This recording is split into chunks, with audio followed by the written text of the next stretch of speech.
Vancouver was built around the streetcar. If you want to understand Vancouver, you have to understand the streetcar. In its first 40 years, Vancouver developed with surprisingly little government involvement.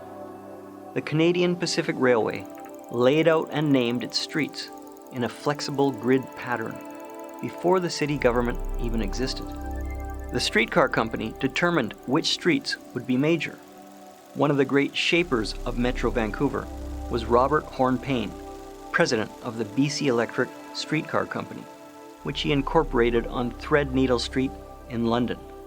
London was the inspiration, an unplanned city whose order arose incrementally from human actions, not human design.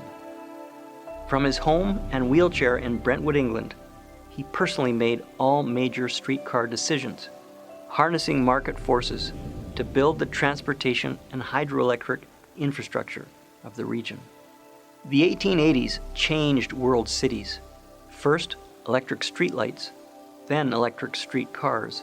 In 1 week, Vancouver got both, an instant modern city. The Marchetti constant says a city area is limited by an average 1/2 hour commute. Even great ancient cities only had a 2.5 kilometer walkable radius. Streetcars tripled this to 7.5 kilometers. The increase in area became the streetcar suburb, requiring a new form of housing. In Europe, the worst living was the ground floor. The best, the next floor up, the piano nobile, called the first floor in Britain and some Vancouver buildings. With no elevators, the cheapest floor was the highest, the opposite of today. Growing grass or gardens, not food, gave status. The single detached house, elevated with stairs, was perfect for the 1890s. Almost all Vancouver houses were built on spec, that is, by speculators. Horne-Payne offered discounted transit to populate the new neighborhoods. A healthy streetcar line needs a catchment area on both sides for maximum riders. A line beside water or park, or close to another line, will have reduced ridership. Major streets were set just under 1 kilometer apart. Homeowners on successful streetcar lines built stores on their front yards. All our neighborhood shopping streets started this way. Some of the original houses can still be seen today. With zoning, conversions like this became illegal. Streetcar extensions that developed after zoning have few stores. Main Street has retail up to 33rd Avenue, the original streetcar stop. On Fraser, retail follows the original line to 51st Avenue. On Victoria, north of Kingsway, no streetcar, no retail. South of Kingsway, the shopping street ends at the old stop on 43rd Avenue. Streets like Knight, Cambie, and McDonald got transit after zoning and have almost no retail at all.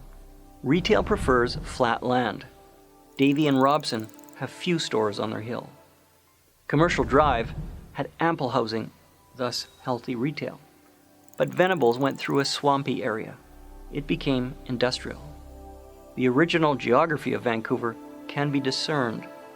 Park, school, and industrial sites were often marshy areas not suitable for housing. BC Electric powered homes and industries. Horne-Payne switched from coal to hydroelectric by linking Coquitlam Lake to Buntzen Lake, named after a company manager, then power stations on Indian Arm.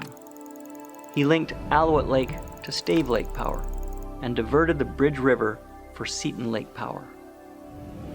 Horne-Payne built a factory in New Westminster that produced hundreds of streetcars. BC Electric's focus on technology and experts influenced culture. Its corporate headquarters was BC's first modernist high-rise, now a condominium. Studies show BC Electric invested more and took less than most other city systems. Voters refused to purchase BC Electric, believing government ownership would mean increased taxes. Indeed, after the province nationalized BC Electric in 1961, taxpayers have subsidized transit ever since. Horne-Payne faced a boom and bust economy. The value of Vancouver building permits peaked in 1913 and 1929 at $20 million, plunging to $2 million shortly after. The gas-powered automobile expanded the city radius to 20 kilometers. One landowner built the Lions Gate Bridge so car-driving homebuyers could reach his properties. BC Electric shifted to gas buses, although even today, electric trolley buses largely follow the original streetcar lines. Vancouver's expansion began with the Powell line to the original High Street, Cordova, then Granville and Pender. Westminster, now Main Street, crossed a company bridge, the High Street, then Granville and Pacific. Over the Granville Bridge on Broadway, 7 trestles over streams, eventually the looping Fairview Beltway.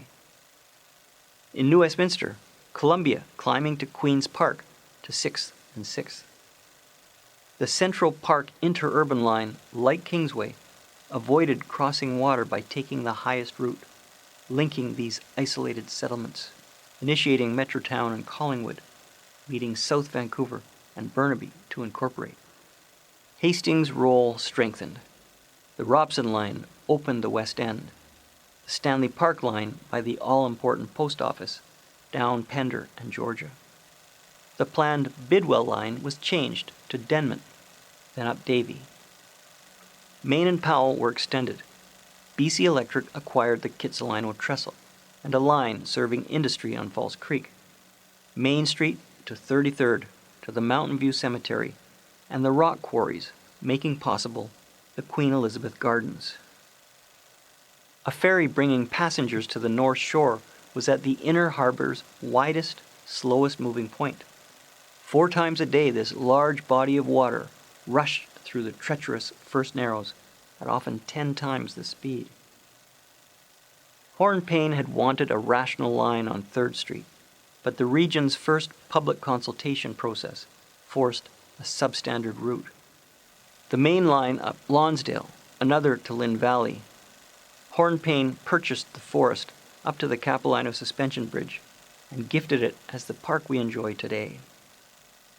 The Sockeye Express climbed around the Quilchena Park Plain, source of some of the world's largest timber, to a place it called Kerrisdale, downtown Point Grey, with a city hall and now residential towers.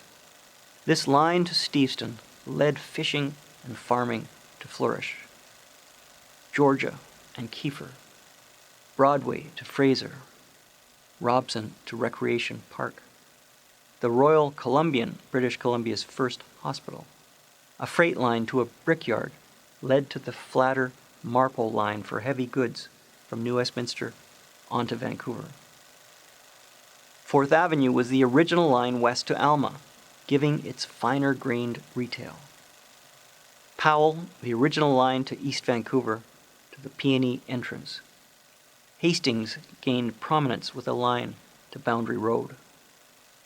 A line went up Kingsway, then Fraser to 51st, then Victoria to 43rd. Cordova linked to Granville. A bridge enabled the Fraser Valley line, opening up new communities.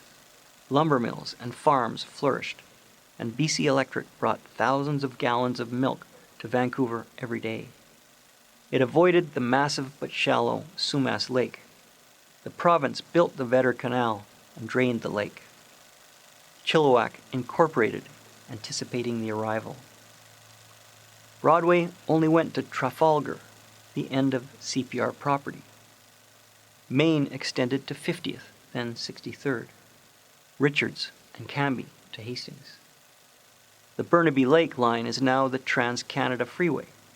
Its boulevard on 1st Avenue veered off at Nanaimo to join Commercial Drive. 1st Avenue was never meant to be an arterial and still looks residential. Powell to Venables on Commercial. Kingsway to Joyce. Broadway to Commercial. Granville to King Edward. Main to the Marpole line. Fraser to 59th. 4th up Alma to 10th to Sasamat to 4th, later to Drummond. 41st to Dunbar.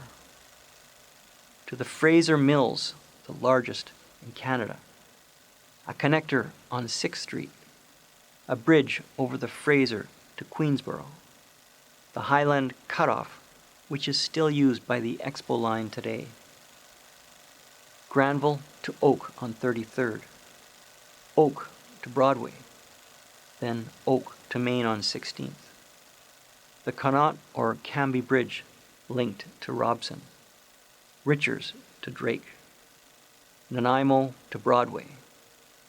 The east half of False Creek was filled from the Grandview Cut.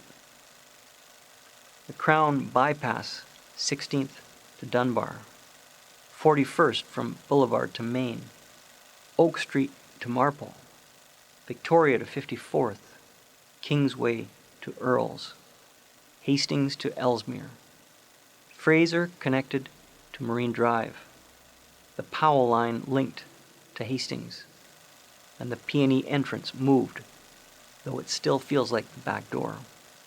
Granville Island streets follow the old BC Electric rails.